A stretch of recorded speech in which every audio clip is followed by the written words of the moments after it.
CBS News spoke to a Democrat and a Republican on the Senate Intelligence Committee, and they say it would have been standard practice for the committee to tell a potential whistleblower to hire an attorney and file a complaint with an inspector general.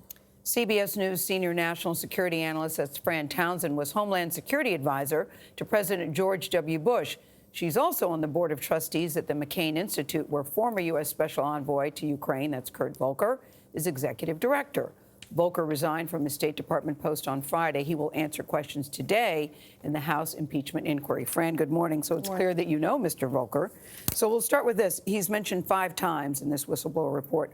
What role does he play here, in your opinion? Well, he's got a real burden today, right? He's going to appear to give a deposition. I expect what his testimony will be is he was acting as a career diplomat. He was a former ambassador to NATO. His job there was as the special envoy. He was told to make this introduction for the mayor to these Ukrainian officials, and he was trying to keep it in State Department channels. The challenge for him is going to be, if that's what you were doing, how is it you didn't understand what the subject of that introduction was going to be, and didn't realize that if the Rudy Giuliani on the president's behalf was asking for dirt on Hillary Clinton or Joe Biden, that was not appropriate. You know, there's speculation that he resigned because he wanted to speak freely. Do you have any thoughts about that? Yeah, I think Kurt did feel strongly that he wanted to participate. He wanted to be responsive to Congress. He wanted to cooperate, that he had nothing to hide. And he didn't want in any way to be constrained from cooperating with Congress. And I think that's certainly of what drove him to decide to resign his position. Fran, the whistleblower report says that the record of the phone call between President Trump and the Ukrainian president was moved to a top secret server.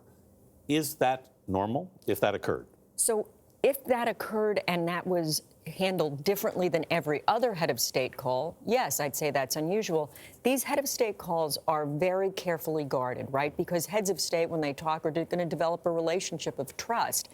But what we don't know, what the White House hasn't told us, is did they handle all state of calls on this special server because they were concerned about leaks? If they did that, I would understand it. If they handled this one differently, that's far more troubling. Yeah. And you've been on these calls before with President Bush in your time in office. Another person who's been on these calls, Susan Rice, who was Obama's national security advisor, she wrote in a New York Times op-ed that almost everything about President Trump's conversation with Ukraine's president violated protocol. Do you agree with that?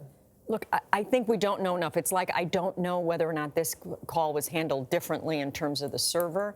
I think, look, I have never had the experience where I've been on a call where President Bush, or I'm not even familiar with any president, calling and asking a foreign leader for a favor related to an election or a political matter.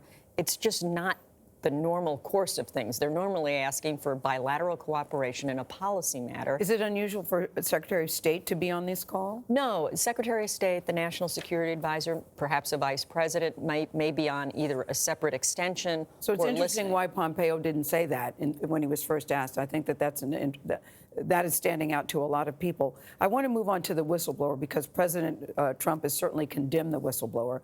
What are your thoughts about that? This may be among the most concerning pieces to me. Look, we as a nation condemned Snowden because he didn't follow protocol. He didn't hire a lawyer and file a whistleblower complaint with the inspector general. This individual, this public servant, did exactly what they were supposed to do in the intelligence community if they had an issue. Mm-hmm. They followed protocol, and now they're being hammered, maligned. You're right. And the long-term implication of that, Gayle, is every other person who's a potential whistleblower watches this and says, I'm not going to do that. Yeah. What does it mean when the president uses words like spies and traitors? Look, it's awful, right? And I think that this career-dedicated public servant was trying to do the right thing, and you've ruined this individual's career, and you've discouraged law-abiding people throughout the intelligence community from coming forward when they see misconduct. Yeah, and it's interesting, Gayle, regarding Secretary Pompeo, the president is saying the call was perfect, but Secretary Pompeo is not saying the same thing thus far. Yes, that's Fran, thank you very much. Thank you.